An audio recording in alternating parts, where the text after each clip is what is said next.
And we're finally here. After months and months of planning for this is finally happening. I'm super happy. It's happening in a very unplanned and spontaneous manner, but I guess I would have never expected anything less from us. So, Yeah, how do you exactly. feel about After this? months and months and months of thinking about it and preparation, finally, it's just out of the fucking blue as usual. Oh, do we swear on the podcast, by the way? We haven't decided if we are swearing on the I guess podcast. this is gonna be us figuring out what we're gonna do on the podcast, what we're not gonna do, what's it gonna look like. And maybe just sort of, but instead of sort of pontificating, I just want to get into the meat of things. I want to. There's this topic in my head. It's just off the top of my head. It's something I would have written about if this call wasn't happening. But now that we're here, I'd like to discuss it with you. Um, I've been thinking that it was this weird chain of thoughts that led me there. There are these people I know, and they belong to a certain um, monotheistic Abrahamic faith.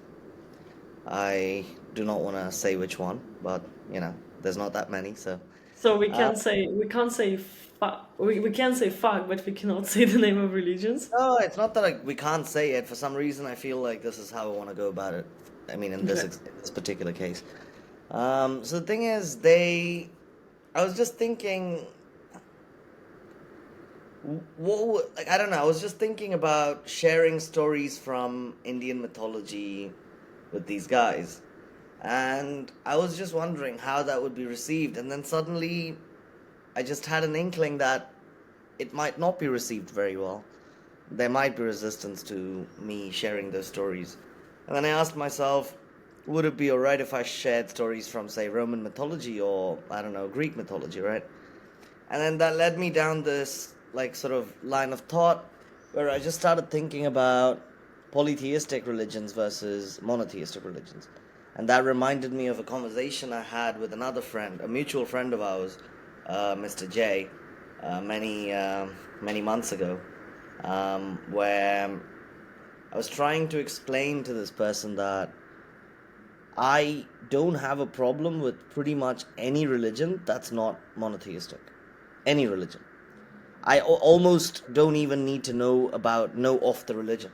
Like when he said this person said something about Shintoism being very popular in Japan, and I was like, I remember we were speaking about some mountain, like some hill or some mountain that he was telling me is very sort of sacred to people who subscribe to Shintoism, and I remember telling him if I ever visited, I would find it very easy to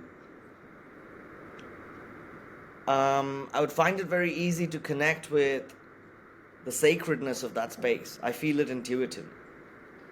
Um, and it's almost irrelevant if I know whether or not I know the background details as to why it's significant in Shintoism, blah blah blah. I don't even know much about Shintoism, and I already know that I could jive with it. And I don't know much about, say, Native American spirituality per se. I don't know the sort of exact details. But I can easily imagine that I would find a lot of common ground with people who subscribe to those traditions. Like I just know this intuitively. Um, What kind of common ground are you talking about, though? just the fact that like these are traditions, these are systems that revere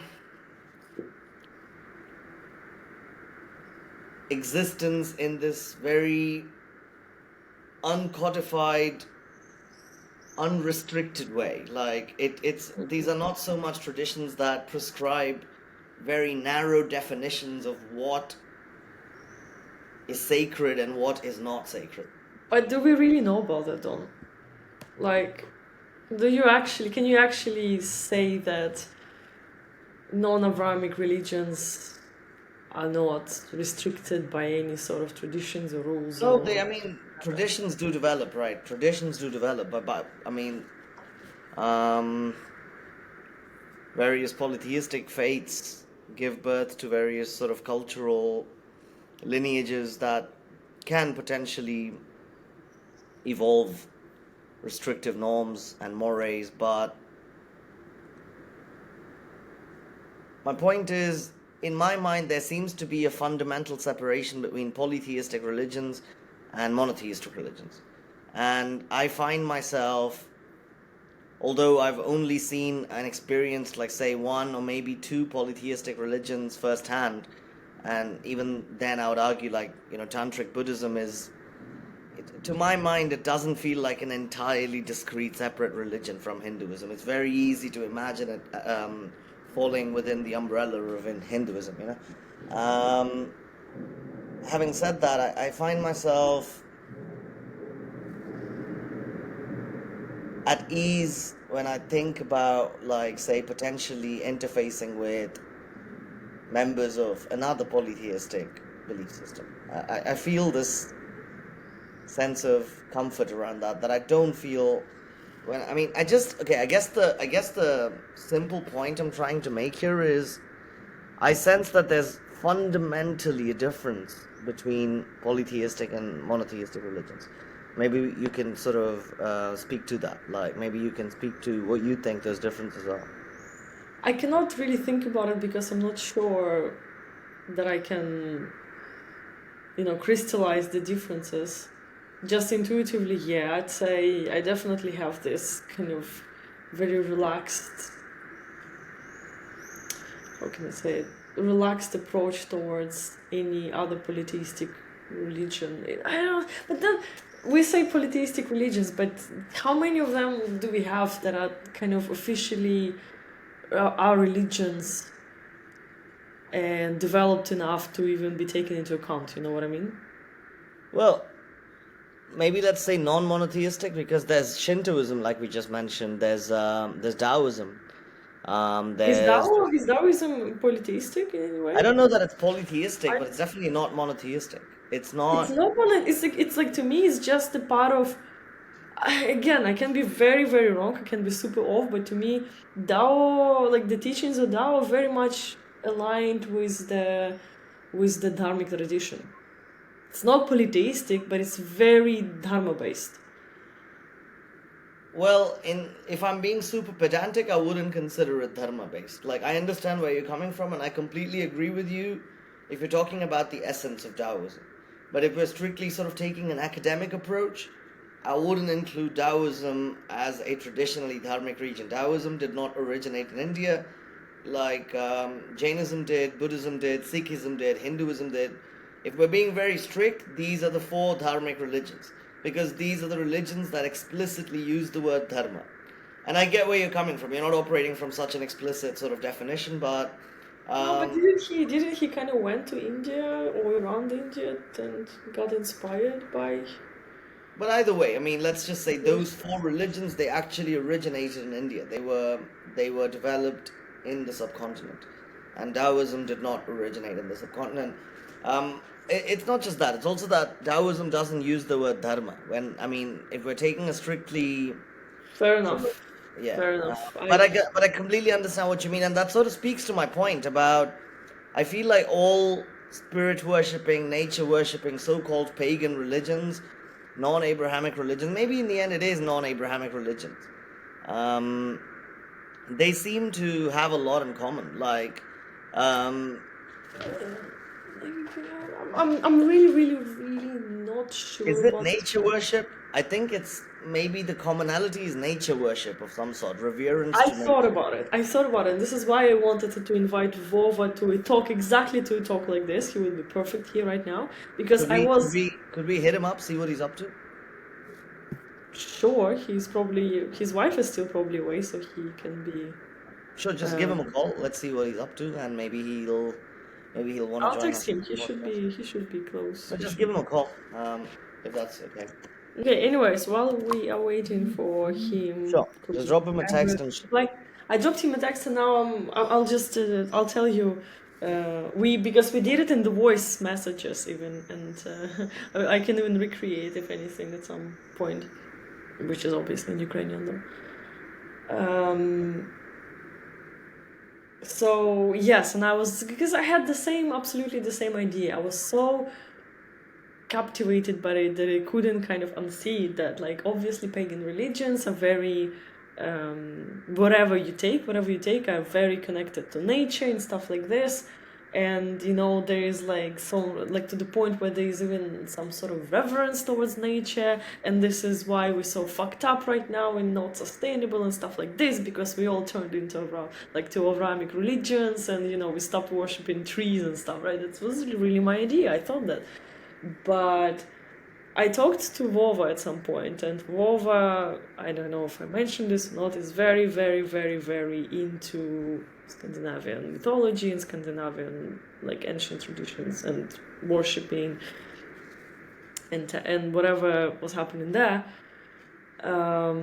Because you see, I'm saying whatever was happening there because it is a very interesting situation overall. What was happening on the Scandinavian land, and he's like, I mean, like, I see where you might be going from there, but like from where you might be going, but it wasn't like this. It's like they were using nature to whatever extent they wanted to. They never bothered. There was no ideas of sustainability and actually worshiping nature. They had like a lot of kind of traditions, not traditions, like literally rituals and stuff that would just like don't give a shit about nature. They didn't. It's just, this is the thing. They didn't. They never thought about it. It was not nature oriented. It was not worshiping nature in any way. It was still We're talking about the worshiping Norse religion, right? Like like old, sort like of the ancient. powerful divine entities, even though there was like this idea that they came from the most powerful mages, the most powerful practitioners came from the semi-human, semi. He responded semi. If he responded, maybe he can speak about Wait, you're it. talking about the Norse religion, yeah? Yeah, North religion. Well, the Norse religion, I mean, there's not. Nature is quite brutal. Where I mean, in Scandinavia. Oh, sorry. I'm writing in Ukrainian. Sorry, can you? Yes, now repeat. I finished Well, I texting. have a few thoughts. One is maybe it's not reverence towards religion. Maybe we're trying to arrive at something else, and we're not quite able to put our finger on it. Um, No, well, reverence I towards think let me nature. try and come at it some other way. I think I don't know much about Norse mythology or like the tradition around. Uh, I mean, what do you call it?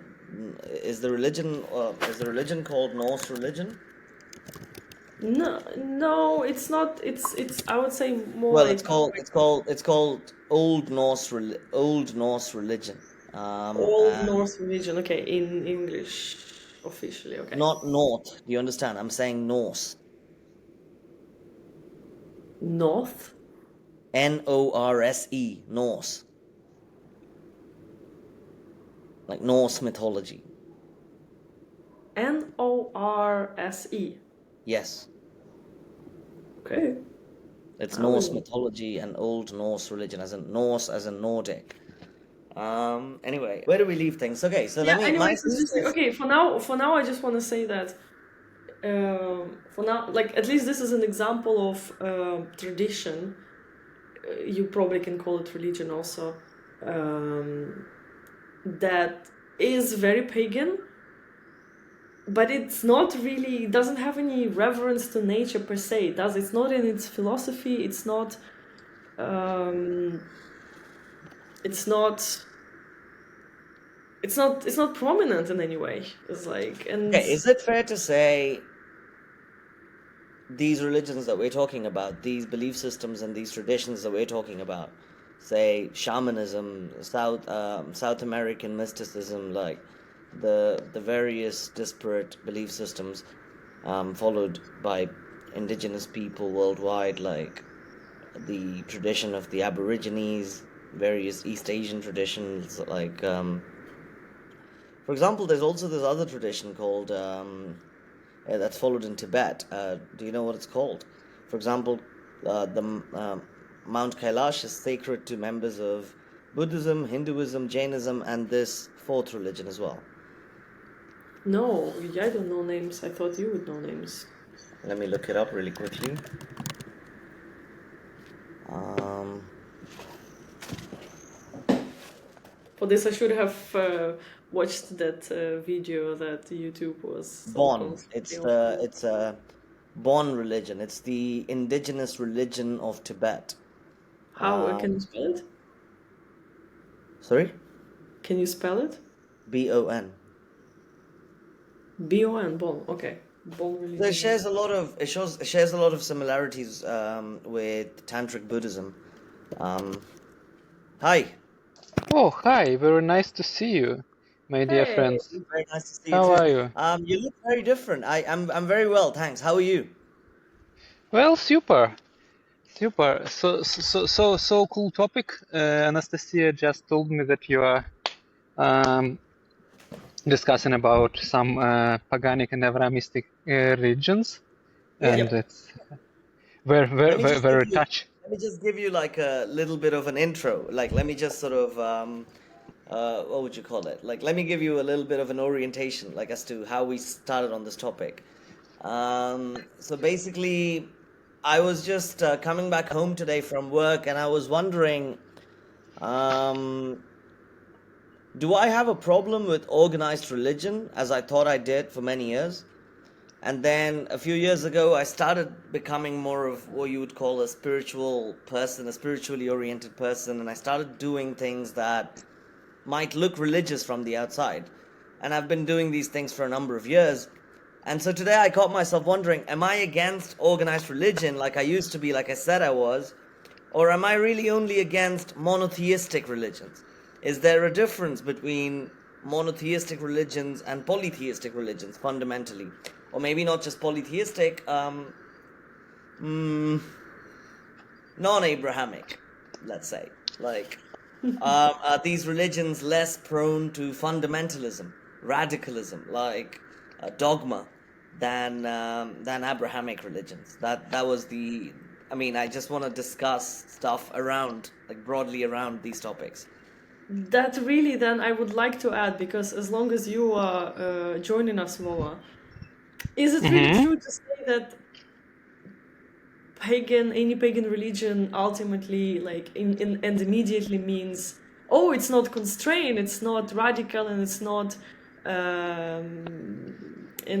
fundamentalist. Like, you, like, knowing that you have some very, very solid knowledge of I said it's incisive. less. I said it's less liable to a fundamentalist interpretation. Of course, there are fundamentalists everywhere. Like, Okay. you could be a vegan fundamentalist. You could be a Taoist fundamentalist for all I care. But my point is, religions that are based on one God and one book do tend to make themselves more available to that type of an interpretation. Yeah, of course. And I think I should add something because I think that one of the factors that deeply influence this fundamentalism and this, rigidity in such religions is that they miss their mystic component. Because if we will Yes. turn our eye on the mystic parts of Abrahamic religion, such like in Muslim, it's Sufism, Sufic Sufism, right? tradition, And I or agree with you. in or we can look even on more more fundamental on some Kabbalah, for example, yeah, Kabbalah, or some right? Hasidism. These movements are much less fundamental, much less rigid than their mother religion. Yes, so every time when we come into the process of initialization, of taking the tradition from hand to hand, it's always turn us down with our wish to make it more radical. Yes, Sure. it's always calm us down slightly. And but on the other hand, I think when when these movements, when these religion like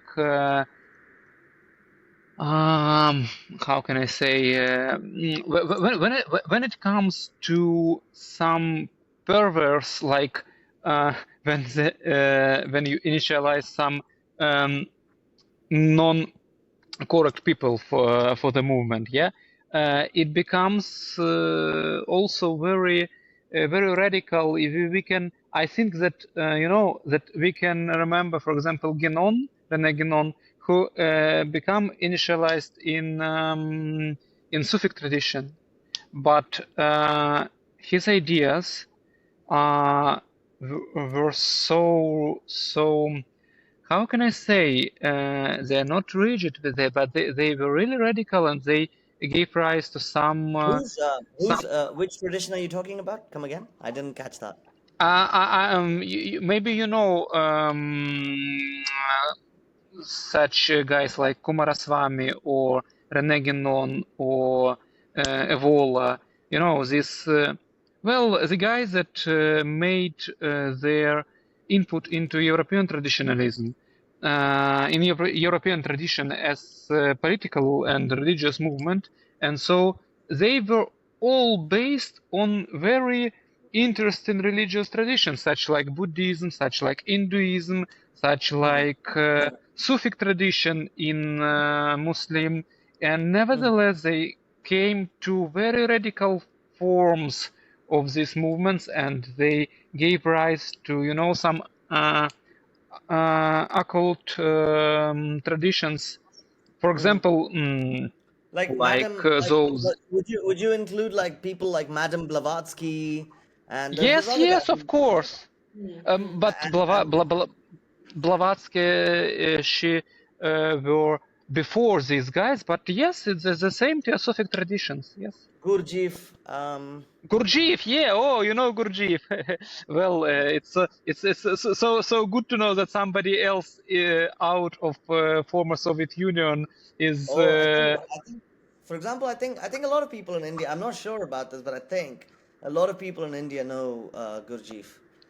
Wow, Um, it's so exciting to hear. Really, I thought that this is a very local idea, and it only refers to post-Soviet countries because here he's but it has to be said. Like I did spend 10 years in a post-Soviet country. Maybe my ideas of what's what's like popular information is biased. It's skewed towards wow. yeah. Sounds great. Sounds great, really, because a lot of modern movements are now based on Gurdjieff's ideas, and they Really. are, yeah, but they are freaky, really. I want to say they are freaky and they are strange, and sometimes they are very, very.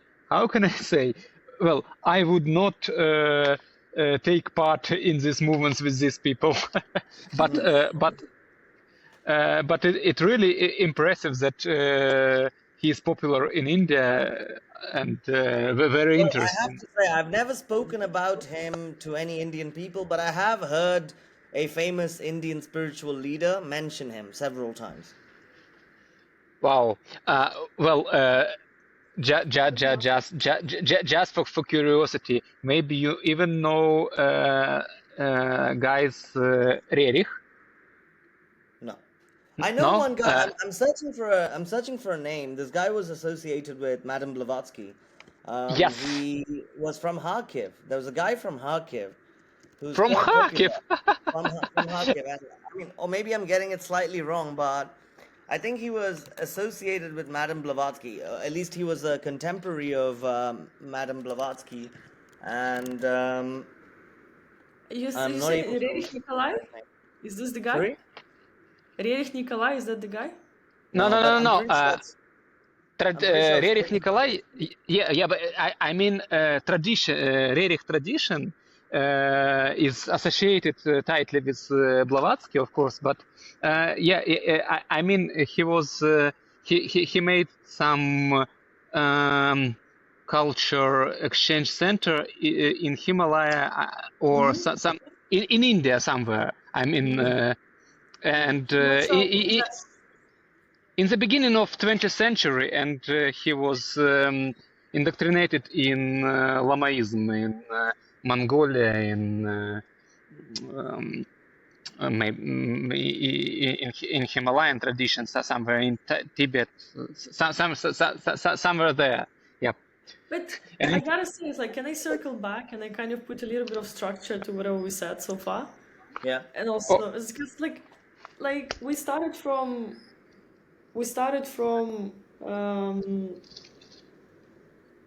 well, traditions that we started from a very interesting point where there is a difference between traditions where you have to be initialized into Initiated. Initiated. initiated into yeah, into the theory or practice of whatever is happening there, and there is this difference between this particular stream where this should happen and more fundamental Avrahamic traditions, for example, where it's not happening, but it's very, very, very kind of strict in a sense. Is that correct? Is that what's been said? yep. Okay. And because after this, like all of a sudden, we totally jumped into all of the like weird bunch of guys that were somehow initiated, but then they came up with their Occultism. own I thing. think you were going somewhere with this. I think you were mentioning like about Kumaraswamy and Rene. What's his name? Rene. I'm getting René Guénon. Guénon. Rene Guénon. Yeah. By the way, the guy I'm thinking about could be Leadbeater, H.W. Leadbeater or something like that. René Guénon looks pretty awkward. What? C.W. Yeah, he was a famous person, but yeah, let me get back to the topic. I think it's really very interesting because, you know, well, it is a pity that I just knew about you. You have such interesting stream now, but it's not a friend of mine, but I know a guy who is very deeply indoctrinated in this new vision of Nordic paganism. It's called Asatru, and he's even I think even he's in this practice, and So there is a life practice to the whatever Scandinavian traditions. They were like revitalized, alive. Thing. yeah. I think I think that they never were actually dead, but with this this popularity that they gained with this new Marvel films or this Series. Yeah. series. Yeah, really, it's making popular some strange things. I never thought that people would even know these words when I firstly, read this text. But now it's actually uh, well-known terms, well-known names of gods, because Marvel just made their films, and because True. some guys on Netflix or somewhere else they made this series about Vikings.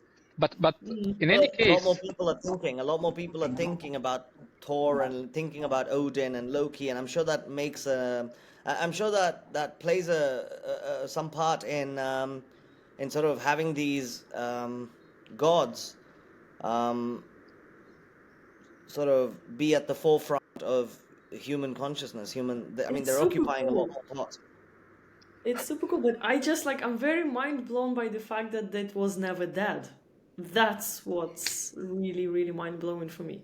Like, where was it kept alive? ah. Where was it kept alive? Who kept it alive? I think that it was firstly, it's of course Iceland, because all I mean that it's a very interesting phenomena because their sacral tradition is not tightly connected directly to these gods. I mean, the sacral tradition was before this religion. It stayed stable when Catholicism came to Iceland.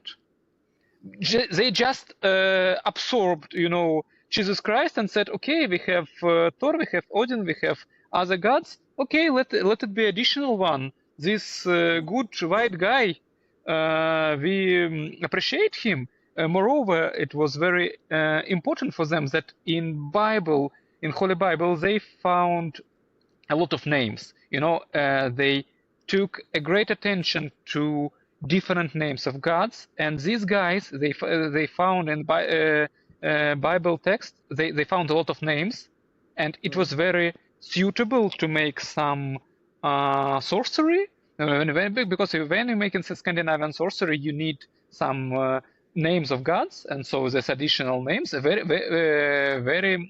good for some magic practices, and for a long time, for period of I think for hundreds of years, maybe 200 or 300 years, it was the situation when in Iceland Catholic monasteries were functioning usually as magic schools, not more, not less. So that's why even in 19th century we can find sacral texts from Iceland, for example, which represent full list of gods, with Odin, with Thor, with Jesus Christ, with Mother Mary. They are all gathered in one. In one book, for example, such like Huld manuscript or something like this. And so, I mean, maybe with changing God's names, but with staying very stable in their sacral tradition, they stayed alive for all the 19th and mid 20th century. In late 20th century, there were known cases when they're making something like roads. I mean for cars, for move roads through the country, and they it's well known that they solved some problems with people who did not want to make road through the land of their sacral spirits. So you should make a deal with the spirit before making a road, and it's not a joke. It's really what they're thinking about. So it's not a joke. It's really not a joke. You should go and make friends with those. there is one funny phenomena I would like to talk about. I always loved the texts from Scandinavian paganic texts, and they were made in Russian translation in Soviet Union. As you know, Soviet Union was very how can I say, atheistic country. I mean, it's not. I'm saying it was atheistic. It was even. Had an official policy against religion, right? Like it had a very Yes, of strict. course. It wasn't in constitution. I mean, it was in the documents. In constitution of the country, it was claimed that this country is anti-religion, and so. The famous translator of one of these texts, that was a woman from the Soviet Union, very, how can I say, she was, of course, in these formal policies, so without any exceptions. But when she visited Iceland, it was in 1980s, I think, 1970s, so after midpoint 20th century. So, and what is she talking about, and what in her interview about this trip, I think we can describe only as a spiritual experience, magic experience. So I mean that even people from this system that never looked on this text and this tradition in view of real tradition, they just studied diversity, some cultural aspects, even them when they were inside this this land, and even then, when they came inside the tradition, they, I think we can say, um, well, not believed, but of course they feel this. I mean, that's a very strong feeling. Yeah. Uh, so that's a story that I want to tell about this. So I think that's a very very strong tradition with very It's okay. It's very alive. It's Do very you, very alive. very very alive. Yes, through the but centuries. do you see any parallels with the Slavic religion, the old Slavic religion? Would you say? Ah, wow, such an interesting question. I mean, it's very interesting that it comes from you, because I mean, Slavic religions in many phases they are absolute. They were dead, and they are now represented by some guys that saying, okay, we will now read some strange books, or we will just imagine how it should be, and we will do this. But I mean, I think that all these Slavic semi-paganic religions, they are not original. Uh, maybe some part of original cults we can find in Lithuania, for example, a very ancient, very ancient tradition with very ancient language. But if we will What do talk you mean? What about, do you mean when you say they're not original? Like, what kind of a belief system do they take after? well, they just trying to make analogies with, for example, with some Scandinavian. Scandinavian religion is very popular in this society, and they try to make some analogs. So they say, okay, for example, we have this so-called Perun. It's analog of some, for example, some Baltic Perkunas, and they say, okay, this is something like Wotan, something like Odin. Yeah, let we make analogies, and let we imagine that the cult of this god was look-alike, but it was not look-alike. It was different. Moreover, when we're saying about Slavic religions, there is a great difference, because there was Slavic religion from native Slavic people who were living in these lands, and there was another Slavic religion which was brought with guys who came from Scandinavia to make law practices in ancient Slavic countries, rule During the them, time and of Kievan Rus? I mean, yes, the time yes, of Kievan Rus? but absolutely. But when you're saying about Kievan Rus, we should make a very strong difference, because Rus it was a word designated to people with Scandinavian origin. There was Slavic, because and why Slavic? It's a very sad story, because this Slavic, it's related to English slave, because these guys from Are Scandinavia, you they sure came. this is not like a fabrication? This particular No, no, fact? no. It's Really? absolute. It's a fact. Why? Because these guys, they came to rule this country, and their the most widespread economic activity was selling fur and slaves. And natives for them was like, how can I say, good. So something to trade, and and they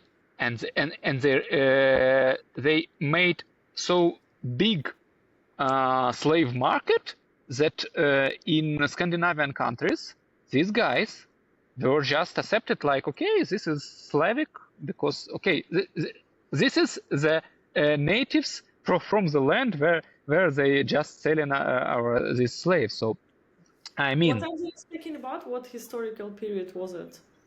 uh, from something about 10th century, before Vladimir, because when he came, he made a strong state, before him, it was just a country without strong legal state. Vladimir and Yaroslav, they established this strong state structure. But I mean that there was some religion native for the people who lived here, for Slavic people, some religion that was from Scandinavian people, and also it is very interesting. But there is a well, some people who writing about this period, they are suspicious of that there was some very local cult inside these Scandinavian people, not the whole religion with Odin, Thor, and other guys, but some local cult, some local gods specific for some families who ruled this country. So it is like three different religious traditions, and I think the Slavic one is absolutely lost because we have no sources. I mean, we have even no text about this, and two others could be represented by some analogies from Scandinavia. Even more, we know about some families that came here from Scandinavia, indoctrinated in their family local cults, and they brought this, and we know they brought this actually through the Christian tradition, and it's very funny. But one of these guys, he established one of the most ancient Christian churches in Kiev. There is a Kievo-Pecherskaya Lavra, very ancient church, very ancient how should we say building and institute. But the guy who first established it first as a building, who built it, yes, he was initiated Scandinavian magician with very specific and very, how can we say, if you're saying there is a good magic tradition, some Black good magic. magic Well, and there's some bad white magic and black black magic, right? yes, he was black magician, one of the most well known in Scandinavia, and most how can I say, one of the most grim cults from Scandinavia, with all this human sacrifice and all this stuff. A great man he was. Volodymyr? Are you speaking about Volodymyr? No. There was this guy was named Shimon in ancient text. He's named Shimon, but we think that he was Sigmund. He was on service under Yaroslav, and he was from very well-known family in Norway. This family, they always were competitors for the they always were like somebody who is second for the to be a king in Norway. There was a king family, and yeah. Always a pretender, and sometimes 3 or 4 times they were on the throne, but always they were after this other family knocked them out. But I mean, one of the representatives came to make his service under the Yaroslav rule, and he established here after one big battle. He finally came into the Christian tradition, because he was a friend of a well-known saint of this church. He was a friend of Antoni Pechersky, yeah? And after the battle, this Antoni, he how can I say, Well, he told him how it would be, and he saved his life. And after this, he said that okay, I'm going to the Christian religion, and he established this Kievo-Pecherskaya Lavra. And I think that was not practicing his own cult anymore. But I mean, in any case, he was indoctrinated black magician. Okay, I see. Well, it's again, this is the it just underlines how things can go south and north and back and forth. Like people themselves can just do all sorts of funky stuff, get initiated, go into more traditional ways, and vice versa. But do you think there is any difference between, because it's so, like, to me it's still so great that you mentioned the factor of initiation in any, let's say, mysticized tradition. I would call them all occult, but not in the bad sense, like in the sense that it's like it involves like having a proper line and having like established rituals and stuff like this. Wow. So there is this kind of corpus, let's say, of these mystical traditions, and then there are like Avramic religions, the ones that are based on.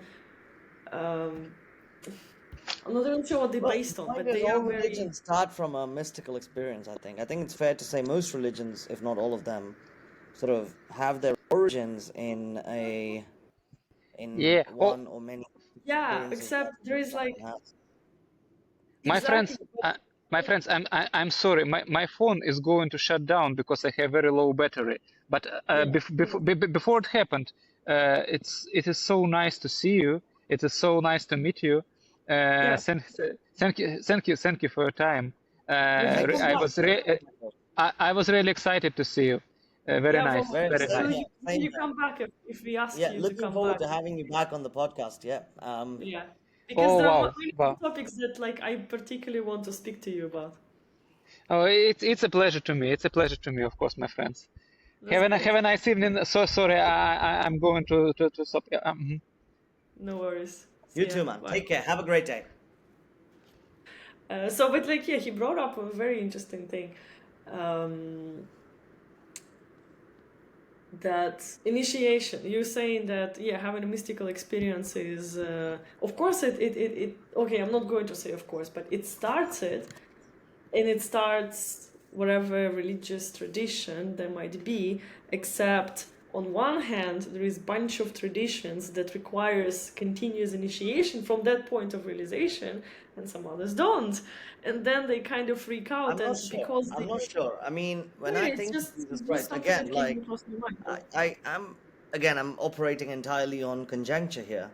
I don't really have facts on hand. I doubt that anybody does, but I have a feeling somebody like Jesus Christ didn't just sort of take people in willy nilly, or at least he didn't divulge the most esoteric component of his spiritual portfolio, for the lack of a better word, to just about anybody. I think he must have had. I mean, I think, for example, the 12 apostles, I think they were initiated. And I think they must have started some sort of a lineage of initiation, right? I mean, it stands to reason that that would be the case. As for the founder of Islam, I'm not very sure. I mean, it's. I mean, even going by popular accounts of Jesus Christ's life, it seems like a reasonable proposition to assume that he was a fairly powerful, spiritually oriented guy who, I mean, who must have had a lot of things in common with practitioners and adepts of other systems. But I mean, as far as I'm concerned, like I don't know that many stories about like from the life of Prophet Muhammad, and I don't Me know neither. about like He's more like events us, that would right? sort of identify him as a sort of spiritually powerful man in the same way we sort of look at yogis and um, Buddhist adepts and tantrics. I mean, I don't know if he's a spiritually powerful man of that ilk, right? Of that type. That I don't, I really can't go there because I don't know details about the Muhammad story and what. how he was transmitting his knowledge and stuff like this. With Jesus, actually, I think it's, at least it's fair to assume, right? It doesn't go against the facts that I know, at least, that he did indeed have like 12 very dedicated people who were always next to him, and there was any sort of initiation, there was plenty of space for it, right? You mean you have to sort of repeat that because I lost you for a minute. Yeah, no worries. I also didn't see you moving for a while. All I'm saying is that it's very fair. At least, again, I don't know what happened to Muhammad. I really don't, and this is why I cannot. And I'm not going to speculate. Podcast constrained. Nastya wouldn't speculate on that. But with Jesus Christ, it's fairest to assume. It's just very fair to assume that some sort of initiation might happen. Because there's plenty of space, there's plenty of, he has like very close dedicated people to him who follow him everywhere, and then each of them actually really furthers the tradition, right? They wrote scriptures, God knows what they did apart from writing scriptures, because we wouldn't know, right? Yeah. I think it's very fair. I think it's a good point. It's something very new, I gotta say, emerged out of this. But also, Jesus didn't live for very long. Like, Jesus had a pretty brief life, which would mean that he probably did not have access to as many highly receptive, highly developed individuals as he would have liked.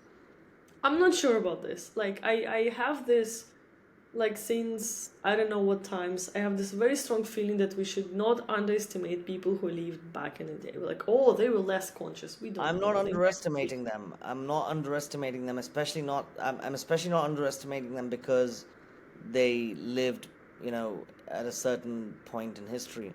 I'm saying Jesus. We know for a fact that. I mean, we don't know for a fact, but like, it's widely held that Jesus had a pretty short life. That he left his body before he turned Can I 40. make a joke as long as we're still lingering in here? It's like, because we like these self-deprivation jokes and about age and stuff, I was like, when I was saying, this person started a company and she's 30, this person, just like great scientist and he's 30, and now I'm like thinking, Great. you know what Jesus did by the age of 33, and you know what you are doing? Just another way to...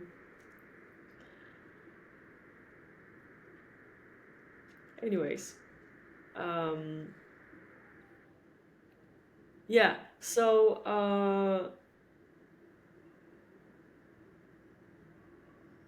it's also very sad that we didn't touch the topic of nature worshipping, because this is exactly where we kind of finished before Vova joined. We might be getting another surprise guest on the podcast just about now, so you can bring it up with him. Can it not be a surprise? Can you tell me who he is? I like it better. I like it being a surprise. Well, we had a guest from I just thought to balance the scales a little bit, we need to have an Indian guest on the podcast as well. Okay, absolutely fair. But like, again, like, then it would be cool if we had like 4 people, because you see, we didn't even draw any analogies between like European traditions and Indian traditions and Scandinavian and Hindu. I think that's not. I mean, at least the initial topic I wanted some clarity on for myself, if nothing else, was polytheistic versus monotheistic. I'm actually sort of racking my brains to find this other word that I think I know. Not polytheistic, but there must be a word. I'm pretty sure there's a word to describe these. Well, okay, maybe let's start animism. Let me look up the word really quick. Animistic. Let me... Well, animism is the belief that objects, places, and creatures all possess a distinct spiritual essence. Animism perceives all things, animals, plants, rocks, rivers, weather systems, human handiwork, and in some cases words, as being animated, having agency and free will. So animistic, shamanistic, polytheistic, spiritual traditions. That's kind of what I mean. Okay, can we establish some sort of a base to spiritual traditions? Like, what makes us tradition spiritual? Because I think it kind of, at the end, should all come to a central, I don't know even how to call it, the central concept, but it's not a concept, right? It's the central realization. You know what I mean? To call it spiritual. How do you define spiritual? I define spiritual as something beyond the physical. Like, I think that's I mean, you know whose definition that is, but I think it's a fairly simple and comprehensive definition. Something beyond. Okay, I can only add to this, I guess, as long as you started from this angle. To me, because, for example, to me, spiritual means something that underlines everything. But it's like, it's not only underlying everything, it's also unifying it in some sense. It's just like, and this is probably when you touch certain I mean, you're realizations. talking about, like, I think the way I would see it is you're looking at some sort of an apogee of, I don't know, an apogee that's sort of at the finishing line of many spiritual traditions, at the finish line, so to speak. Yeah, but to me, wait, you mean at the finish line? What do you mean by this? I just think That it's whatever like we a just discussed culmination. I think you're talking about like the culmination of. No, it cannot be culmination. It's a start. No, I think you're talking Because about this the is where it final starts from. realization that is sort of spoken about that's sort of hinted at in many spiritual traditions, like the final realization. Yeah, except it's like it's because you see, because we speak about something that is a tradition, something that has been worked at on material plane over time. This is like realization cannot be the end of it. It can be only the like it begins from it, and then the whole things in material plane are being constructed for not only the beginner of this tradition to get it. You see what I mean? I don't understand. It's like any tradition, any okay, I'm not starting it as a fact, I'm starting it as something that I think is true. Any spiritual tradition starts from someone who realized. But so far there is no tradition, there is no facts, nothing exists so far. This person just like, how can I deliver this to other people so they can realize the same? And this is where tradition starts. So it's not a final, it's the beginning. Wait. Oh, there he is. Oh, hey. So we were talking about, like, I guess it started from this random thought I had earlier today. I asked myself, am I against organized religion, or am I only against monotheistic religions? Right. Do you have any thoughts on the matter?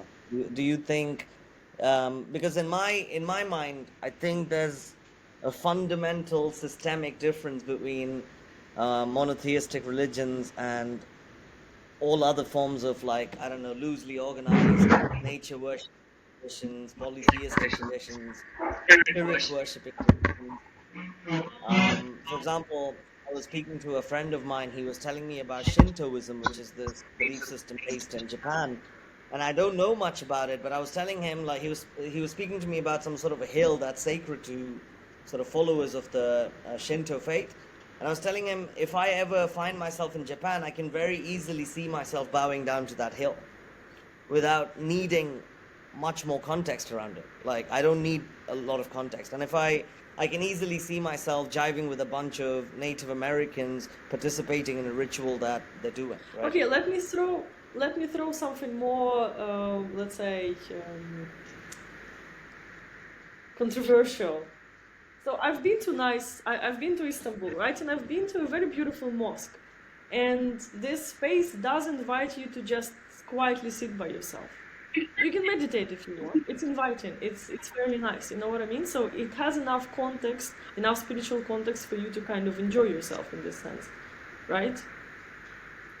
Sorry, that's a lot, but we do have like an hour of conversation that we need to catch you up on. So yeah, No. so that's pretty much it. Yeah. And then we had another guy come in briefly, like before you're the second guest on this episode. Like, we had another guy come in briefly, and he knew a lot about the ancient Nordic religion, the Old Norse religion, And so he was speaking about how that tradition, although many people may not know about it, it was actually kept alive through the centuries. And it's now seeing this major resurgence, maybe in part due to like Marvel popularizing these gods. So this is kind of the Yeah. broad, like sort of area that we're sort of trying to cover with our So discussion. first of all, So jump right in and it whatever you need to say. first of all, it doesn't feel like you need to catch me up in a specific way because uh, this is the kind of stuff which is always going on in my mind. So it's just like it's just continuation. But so I kind of uh, so the view that I've synthesized for myself, or like a view which has been synthesized in my awareness with my experiences, is that the totality of all life, all energy, all realms, all levels of the reality, it can be accessed in multiple ways. Like maybe you enter through a realm, you ascend in that realm, and then you you can station yourself at that specific area in that realm, in a sense that that is your realization right now. So, which means a person he is already kind of penetrated, like how Anastasia is saying, it's like there is a path which has been forged into that, let's say, a higher state, and that is now available, like for people to follow, right? People in the sense beings, all sorts of beings, not just humans, right? Like all beings which incarnate in any form. Why am I talking about incarnation? It's just the kind of intuition I have that we are not just only species around.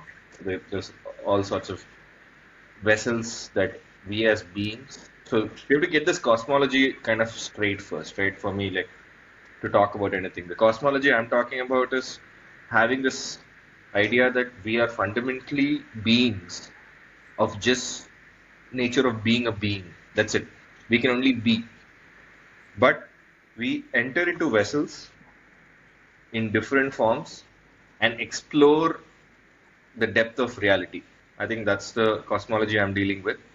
And now, once some beings have explored the totality in a particular way, that way is now open for that specific set of beings which are resonating with the top being, which is made the like path forger.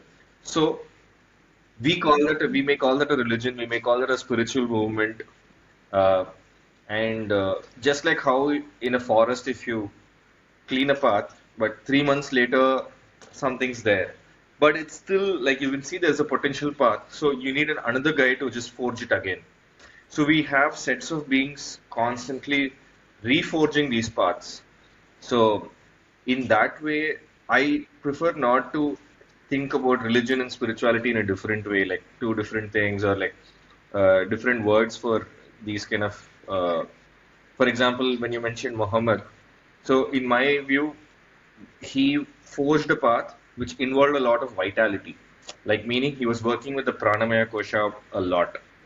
So, in my parlance, when I say vitality, Sri Aurobindo talks about the vital being, the physical being, the vital being, then the mental being, then the psychic being, which is the essential being of sorts, psychic. So, in that way, the Mohammed tradition or the path that he has forged explored the depths of the vital worlds, explored the depths of energetic planes, and yeah. So, you want to say something? Do you know more about it? Because Vova brought like my Ukrainian friend. He brought a very nice factor into everything. That there are like certain traditions in which there is a direct initiation, and it happens in Abrahamic religions also, like to some extent. And yes, and then sometimes there is Sorry, just we no lost you. no initiation whatsoever. And we were speaking about that Sorry, I Jesus lost might both of have you. actually initialized. I lost both of Sorry, you guys for a few seconds initiated. there. I think your internet was off for a bit. I could hear. Initialized again. So initiated, that Jesus initiated his apostles, and we wouldn't kind of know, because you, as long as you say, I'll go with what you say. I'll go with the fact that Muhammad actually was very aware of what's happening to him or whatever, and like was able to direct his energy whatever way. So could he I initiate don't other think that's people? what he's saying. I don't think that's what he's saying exactly. I think he's saying um, there are. To tell me if I'm getting you correctly. I think what Siddhartha is saying is various beings explore this limitless expanse that we call reality, that you might call consciousness. Various beings explore it to various extents and in various ways. They take various types of routes, so to speak, for the lack of a better word. They make inroads of different kinds into different layers of being, into different layers of existence. I And understand. That is not the point, though. he says Muhammad But I think particularly specifically, yeah, based specifically, explanations. my only doubt here is when Anastasia brought up initiation, in what context I talk about initiation? Initiation into his particular path Like an that he has been. esoteric initiation, right? Like as in some sort of Whatever he spiritual knows. information is being passed along um, to a very sort of trusted member of an in group rather than being freely dispersed publicly. So it's an esoteric initiation. It's a transference of spiritual understanding, In spiritual its power. entirety, let's say. It's not like just a book. Like it's not like he says a nice word, a book, a teaching, or a lesson. It's like transmitting in entirety what you know, or maybe to some extent to a person No, who you think is worth it. the beauty of this reality that we're talking about is that this transmission, the moment you create a inroad or forage into some area, like you have already like that knowledge is out there in the sense that you can personally teach someone physically. Let's say you're physically available, you can teach, but it's like it's a repository of like essential information in the Akashic records, say. So anyone, any being which is taking an incarnation with the intention to kind of go in that direction will be able to access it even if they don't have to physically meet or like it really doesn't matter if they are like for example I could be a Hindu but I could have that Mohammedan spirit going, you know. I Yeah, but we need tradition. We don't need tradition for this, right? You're speaking about something that it's just a little outside of the scope because you don't need tradition. You don't need any cultural context. You don't need to But it be helps aware of also, a right? specific It anything. helps. And It helps to set the intention. Not every being will yeah, have the intention to explore. person helps. Go on. Yeah, not every being will have the intention to explore a particular tradition to the depths of it. So the traditional aspects like the teachings, the Quran, the madrasas, and like this whole infrastructure, I think is more to kind of keep like a physical point where people can gain more interest in it. But the actual foraging, the actual inward movements that people do, I think is already decided. Like you'll have to come with that intention if you want to go to the deeper extents. It won't happen without that previous development that somebody has, a being has already taken into that. And for example, All Sri right. Aurobindo, right? Why I am talking about again Sri Aurobindo is he had to create an entirely new path. So he had explored the paths of Advaita Vedanta and even Tantra. Like he had explored those things. He saw the culmination of how those sadhanas end. Like in the sense, what is the stations at which many beings ahead of him had shown. But also, some of those same beings came to him, like Vivekananda, and said, "Hey, you have reached this station. It is a very high level of realization, but there is more here. Like, you take a right there, and there's like more realizations to go. Like you mentioned, it's not the end. There's no end as such because we are literally in an infinite reality. Like, there's infinite layers as well, right? So we really can't fathom it. But one thing is final. The totality is that you forget that you're a small being. You like an ego. That is the thing which is final. Like you get out of that loop of being an ego and so on. But now it is just about expanding. And so, for example, he had to literally create from scratch a new way of uh, uh, uh, engaging with the cosmos. In that way, he said, I'm not just going to go there, but I'm going to create what do you call the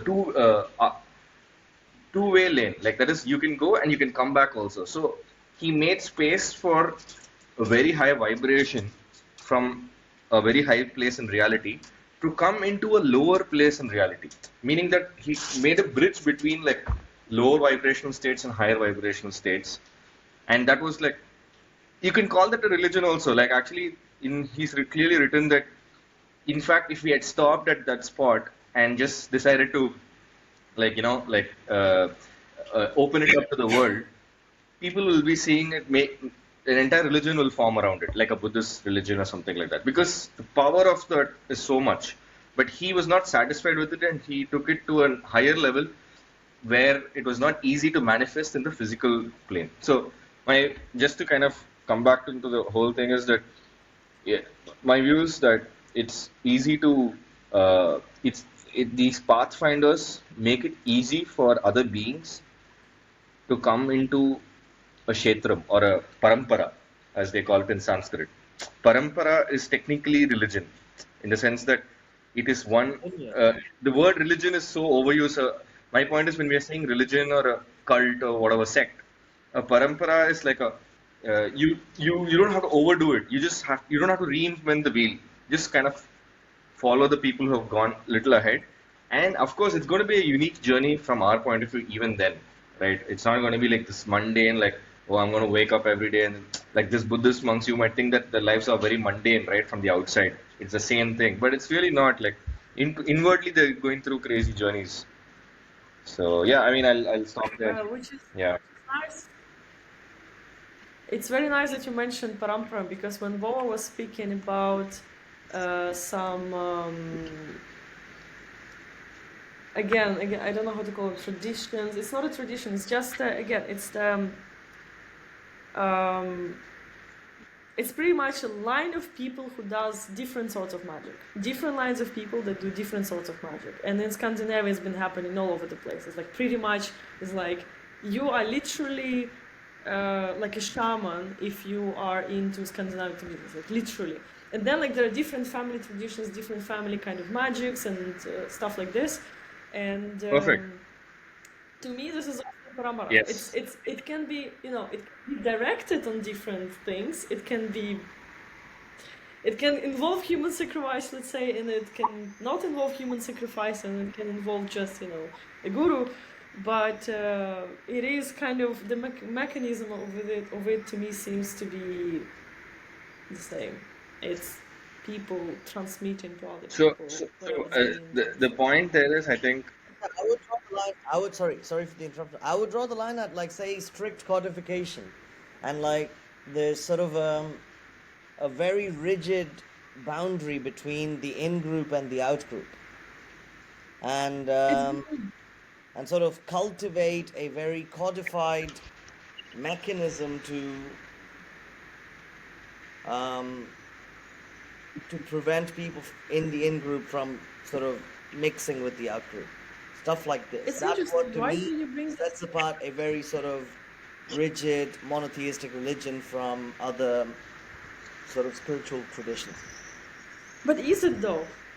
Because, for example, if you go into yogic paramparas, right, it's like you're not going to get like everything at once just because you showed up, right? Like there's going to be a lot of testing, there's going to be a lot of churning, I there's don't going to be understand. a lot I of. don't understand what you're trying to say. How that is a response to It's it. like it's not. It's like you can almost say it's a very esoteric, closed set of. It's not knowledge, but like set of traditions and things that you can do that are not available just willy nilly. And this is not But there's like a rigid difference, right? There's a Abrahamic. difference between like mainstream monotheistic religion and very esoteric mystical lineages. Maybe I'm not able to sort of put my finger on what the difference is exactly, but there is definitely a difference. Because, like we established with yoga, I think one of the sort of hallmarks of these monotheistic faiths is that, insofar as they're cut off from sort of the mystical component of their systems, they tend to become very fundamentalist and sort of very dogmatic. It's like almost as because experiential part of it has been so Sure. largely removed. Now you have to really hold on to the traditional and knowledge part of it and the scriptures and whatever, because you almost cannot validate anything, and now Sure. you're afraid and you don't. I mean, this is what I had in And mind. words are misleading, and cultural practices are liable to sort of get distorted over time. Which is why I'm actually really curious about what you said about like the Mohammedans being, Muhammad being an exponent of the pranamaya kosha. Yeah, Something I'm sort of. also curious I'm about it. really Yeah, curious to hear more about yeah. that if you can tell us. No, this is again, I'm referring from what the mother has spoken, the mother of Sri Aurobindo Ashram. So, her words were almost like the Muslims are a vital people. So they have very developed vital bodies, and they don't have the matching mental bodies to contain that vitality, is what she mentioned. So, and for the people, she mentioned the opposite. They have decently developed vital bodies, but highly developed mental bodies. So, Who? Jewish, Which people? Jewish, Jewish people. yeah. So, what that means is they have explored a part of reality to optimize for a particular segment of their being, but it's not a holistic, integrated development. And when, for example, Abhishek mentions that if they leave the traditions, mystical traditions, it's most likely they're not getting live downloads from like the source to kind of optimize their development. So most of this development will be more mental, more decided by the lower nature, not guided by the higher nature, right? So parts of reality is always guiding the lower parts of reality, and even the lower parts of reality is cut off from the higher parts, it has its own guidance. Like you might have seen some prisoners, they go and they have very less things to do, so they will develop in some aspect really well because that's the only thing they get to do all the time. Maybe they develop their arms really well, but they might not develop their intellect. But it can also happen the other way. Some people will be reading the full time. So point is, when you're stuck in a lower level and you're not connected to the higher level, either directly or via the gurus in the parampara. So the guru's job is to kind of relay the live downloads of the higher levels, higher ranges of reality. And if let's say if the Christian tradition right now is not having really powerful channels of or parampara holders, they are probably going to develop it their own way. Like maybe they are going to develop a good bhakti element. So Christians, I feel, have a good bhakti element where they open hearts to Jesus. But they can, because their mind might not be so developed, they might become super dogmatic that Jesus is the only way. They might just interpret the word saying, I am the way. Because their mind is not so developed, they'll be like, oh, I'm literally going to take I am the way as my mantra. That is Jesus, the only way. And that will lead them to, let's say, the monotheistic aspect of, hey, you have to be Christian, else you're missing out on the whole thing.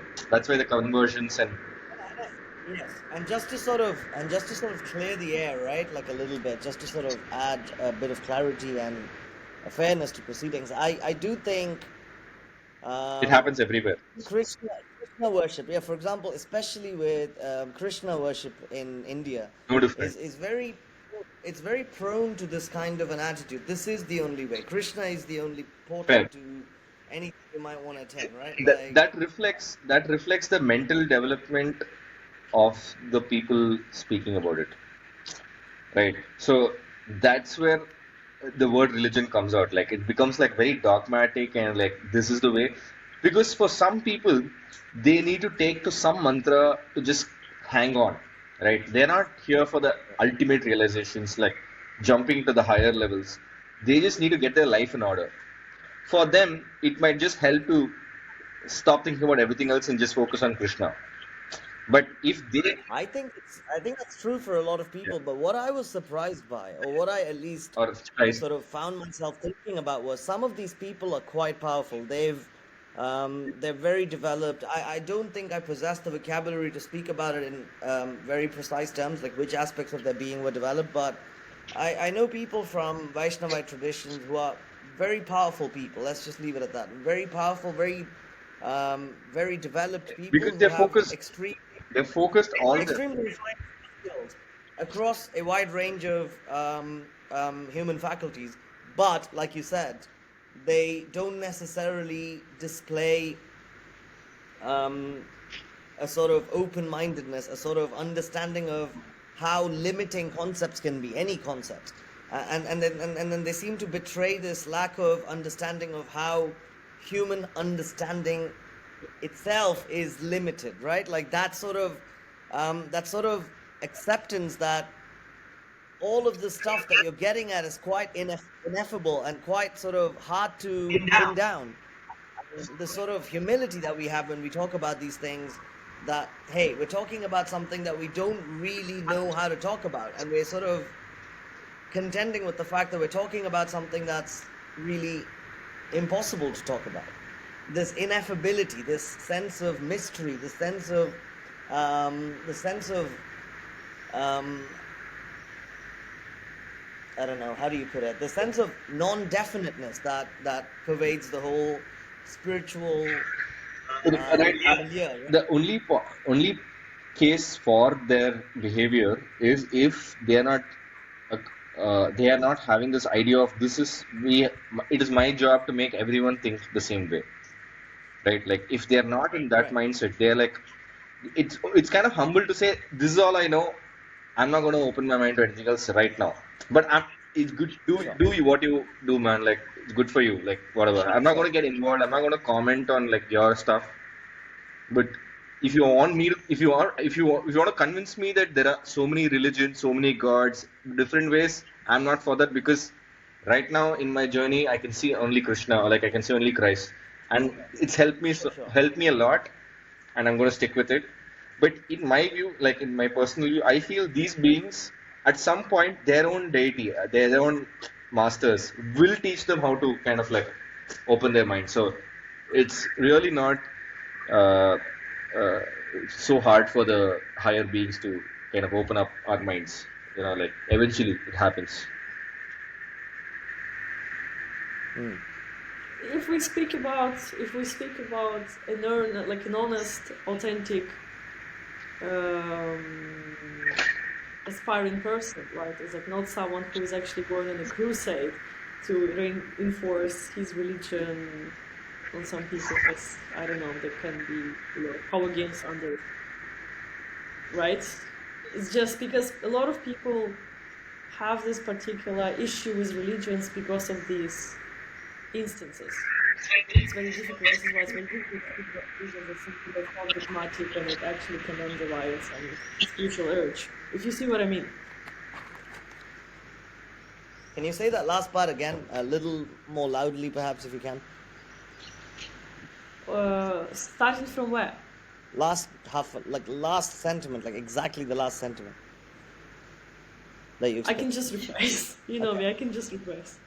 Little louder. All I'm saying is, this is whatever we were talking about so far is very fair if we are considering religion as something that still is a spiritual journey, not a power game, right? I don't think it's intended as a power game. I think it becomes that. I think it gets distorted into a power game, like over the course of time. No, not necessarily. You can just be like a really. I know what you're saying. I know what she's talking about. She's talking about how uh, there are many people who are genuinely in the spiritual or they want to grow in some way, but there are also Yeah, people who want to take advantage of their faith. Uh, yeah, so my absolutely. point is the people who are taking advantage are not separate from the people who are being taken advantage of, in the sense that they both are mired in the lower nature of life. As long as somebody is mired in the lower nature, lower aspects of reality, all these will naturally happen, which in Vedanta they call avidya. Avidya is this lack of connection to Exactly. the source. When you're aligned with the source, you kind of see through all this BS. Right? Otherwise, why are we talking here, right? Like, we could just be following our own religion, right, or whatever we're taught. But we are seeing something connected to the source. So we're like, maybe I don't believe all these power hungry people. I can see through the desirous nature of some of these people, and they might actually have developed in that aspect as well. It is just that their lower nature, the avidya, has put a spin to it, feeling like it can now encash this. What is the point of Shakti if you don't want, if you can't encash it, right? Like, so they're encashing it at a very low. It's like they're paying. You're a bodybuilder, but you're gonna squeeze a small kitten and show that you're a powerful person, right? Like you just encashed it at a very low level. But if we are connected to the higher nature will say, conserve all the Shakti which you're getting, which you're developing, the tapas, the tapas that you're building, the penance that you're doing day to day. Why don't you channel that upwards and explore the higher realities? So I think people at some point will get bored of the lower realities. That it's just this never-ending avidya, like everywhere. So then they will literally stop in, in this, and then all that tapas shakti will start making them, giving them a chance to explore the higher kind of realities. Yeah. I'm very happy that we mentioned this. I just thought that it needs clarification as long as we spoke about religions, and I think it's a very important aspect of it. And as soon as we done it already, can I ask you about? So I am very curious about Aurobindo's work in general, and but I haven't had the chance yet to kind of dive myself into it. And as long as you're saying that he opened up a very unique opportunities. Can you name some of these things? Can you name some of these unique factors to his work or his teachings or whatever he done as a yogi? Do you know any of it? Like I think specific. divinization of life, right? He believed like that, like it's not enough to escape into a divine realm, as it were. We should aspire to sort of bringing down the nature of those realms into this realm. Therefore, sort of divinizing this realm, divinizing everyday life, so to speak. Um, But was he the first? In a, Because it doesn't. yeah, no, you're right. In a sense that he's not really the first, but what had happened is over a lot of period of time, most of the traditions, paramparas, uh, kind of went the other way, where they said, let's somehow get to the divine, and I don't care after that. Like, let's just focus on that. And that happened. That was needed. That was needed. Like the dark ages was going on. Somebody needed to preserve at least the one-way ticket, right? Like, don't destroy the entire path. At least keep one tunnel open to the divine. And they did a good job of it. And I think the time came where the other side also started coming. So, and when we say this divinization of life or this realm, we're talking about three realms actually in parallel. We're talking about the physical, the vital, and the mental. So this is what they call Trilokam or in the Sanskrit mantra, Gayatri mantra also say Bhur Bhuva Swa, right? So the Bhulokam is the physical, Bhuvalokam is the vital or the astral or the energetic layer, and Swaha is like and the more refined layers of reality. And they talk about this as the lower levels.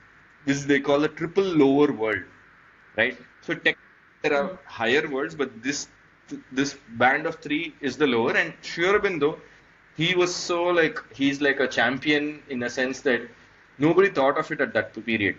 Everybody was just like, let me teach you how to go beyond this, establish yourself beyond.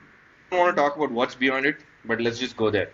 So Sri Aurobindo said it's not enough to go there, in the sense that he didn't say focus on bringing it here immediately. No, he like first he kind of just kept it open, saying it's not enough to go there. It doesn't stop there. So meaning to realize what is beyond the triple world. In fact, most of us have not even realized anything beyond the physical world, right? There is still the energetic world and the mental world, which is a mystery to most of us. Like we have not explored it at all. And so it's like go beyond it, and then now established in a higher beyond this, continue to operate in the triple world, continue to operate and continue to infuse who you are from that higher state into the triple world, so that the triple world cannot be corrupted so easily as it is being corrupted right now.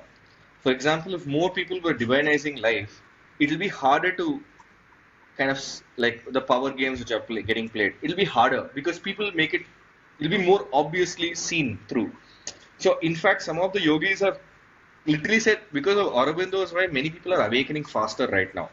Like before the period of saints like Aurobindo, maybe the ratio per million would have been like 5 awakenings a year per million. I'm just throwing out some random numbers, but just to show the contrast. Now it's probably like 1,000 people are awakening, and like 5,000 people are like on the journey, way more than how it was before. And and that means you have to fight with all the different forces which are corrupting the triple world. It's not enough to just say I'm infusing life. Meaning, when you're infusing life, infusing the highest into the triple world, you meet all these forces. For example, you meet the force of greed, and it is a tangible force. It is just an extremely powerful force which is penetrating this triple world. So you'll have to come face to face with greed, and then you, as who you are now, which is the which is the essence of the whole thing. You look at greed, and greed gets transformed into a higher purpose. Like maybe it becomes a creative force instead of a consuming force, right? So things like that. He's given like step by step how being a sloth or being inert, lazy person converts into being a steady, peaceful person. Like so he's given all those crazy comparisons and how everything will get transformed from what to what in all three realms. So it's really fascinating.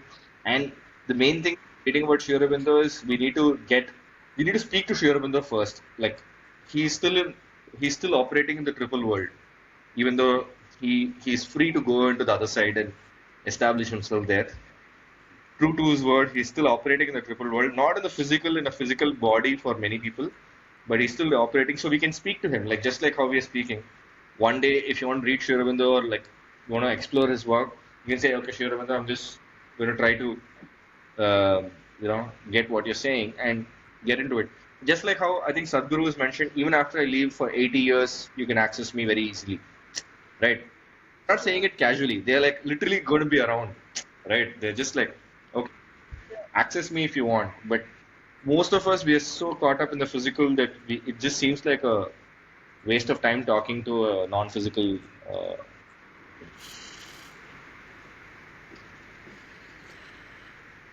Okay, I have another question. Uh, when was this question formed? It was formed when you were speaking about. Okay, so you have opportunities to explore, and these opportunities are actually infinite. But the only thing that is finite is your body, except then immediately I was thinking about Babaji and oh my god, okay, hey, what's, okay, we're stopping everything. What's the cat's name? The name is Kuti. Kuti, Kuti. like small. Kuti Okay, means little she's one, small. like little one. Yeah. Yeah, she's just looking for some attention, so I'm giving it to her. No, absolutely, absolutely. I would give, yeah, I'm giving this cat attention. So anyways, I thought of Babaji immediately, like because all I know about him is that he established very powerful Kriya tradition, and also that he's still here roaming around and he's immortal, and then how does it go from there? It's like, doesn't it mean that there are beings that bypass even the limitation of your body, the limitation of your like I mode think, of see, the being? thing is, the thing we're talking about Babaji is we might as well not, right? Like, I think what I understand, and a lot of what I'm saying right now is not my words, but stuff that I've picked up over the years. But I think it's very counterproductive to even speak about Babaji in an attempt to understand something or draw some parallels from his life, because Babaji's realization, or like say the extent of his realization, is meant to be so beyond anything that we can potentially reach, even, or maybe Not it's reach, so more like understand. Better yeah, to say. and it's Okay. far beyond the understanding of even great, powerful people who might as well be gurus to us, right? Like he's at such a level of attainment that it's very difficult But to sort of even speak in, about in him as an individual. in another sense, as a kid, it's easy to understand because when you're like a kid, like a baby, everything is possible, right? Like in a sense that there is nothing which is impossible. It's just always there. So only our when we grow up, we start putting limitations. So I'm not saying a kid will understand and be able to explain, but it won't be surprising to a kid that a person's living for so long, like or around for so long. And Sri Aurobindo and the mother have repeatedly said, try to be like that kid all the time. Keep everything open, keep all options open. And being more specific about Babaji, one of his disciples have spoken about how the yoga that Sri Aurobindo was talking about, which is divinizing life, Babaji had mastered it like 2000 years back. And in fact, he's like the bringer of that yoga. Like so, technically, Babaji is no other than Krishna. Krishna is Babaji, or like it's an avatar. Like it's like a real incarnation of the supreme divine. Right. So these are all again words which we can keep speaking, but in my view, he's just mastered the divinizing life part of it. So he can divinize. For him, life is fully divinized in his perspective. So it's up to us to kind of divinize it in our own way. At this point, I have a feeling that we can finish the we can finish the podcasting because I'm I'm getting a trying little bit. to I'm trying to find this passage from Autobiography of a Yogi that addresses exactly this part, where Babaji speaks to his sister, who's also a very highly advanced being, and he speaks about like how he wants to drop his body soon, and his sister says, if it doesn't make any difference to you, if it's the same for you being in a body or not being in a body, why not just be in a body, right? You know, That's too cute. Like and so that's so childlike, right? Like and that's so honest. Like It's no, but it's true. It's like again at this point I'm not claiming that I came up with this. I thought of it and I understood things in a certain way just because this understanding existed. But this is what I was always thinking. I was like, wait a second, if you can live on the mountain without being absolutely like without flinching, you don't even care, you can sit on the snow, why don't you go down to the least pleasant environment, which is a right, city, and do something right, about right. things? It's like if No, no, you that's a come. very good question.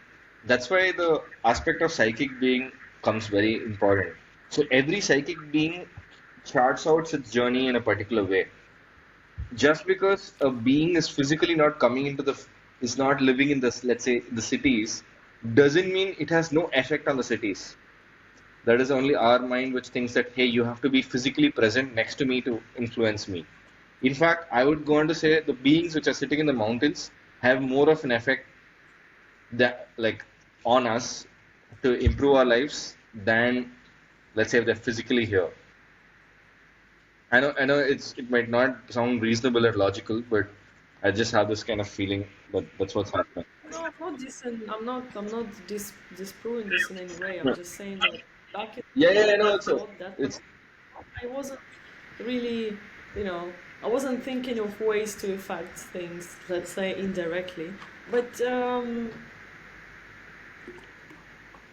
yeah. Anyways, it's like you see, it's like to a person who wouldn't would still like to be within the very material plane of like logic and stuff. Like, okay, if they affecting so much, why are we still in deep shit? And I, you I know, asked like, I asked some version of this question to Dr. Srinivasan. I asked him like because I mean we all know that Marudamala is a very powerful kshetram. We've felt it, right? Like and I heard Sadhguru speak about how powerful Dhyanalinga is, and I know Perur is here. So I literally live in this like sort of confluence of three very powerfully consecrated spaces. And then I asked Dr. Srinivasan if I understand correctly, these consecrations are meant to have such a powerful effect on our being that we shouldn't even be able to resist, I mean, their impact on us, right? Like that's how I understand it. If they're so powerful, if they're vibrating so intensely, how is any person able to like cheat people or lie through his teeth or be lazy? Like, shouldn't these things just not happen at all, at least in this neighborhood? And so he replied with some version of, it doesn't matter how strong the transmitter is, the receiver, if it's broken or if it's not sort of tuned, it's just not going to pick up on it. okay, that's very far. That makes sense. Because we are in deep shit because we want to be in deep shit. Sorry, we're in deep shit because We want to be in deep shit. Like, fair enough. we are tuned to that frequency right now.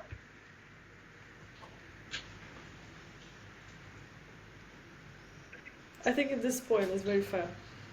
Let's conclude on this note. Let's It's a make a beautiful commitment note to to tune ourselves to conclude the highest frequencies we can find. Maybe end with an invocation. What kind of invocation? Anything doesn't matter. That's a doma.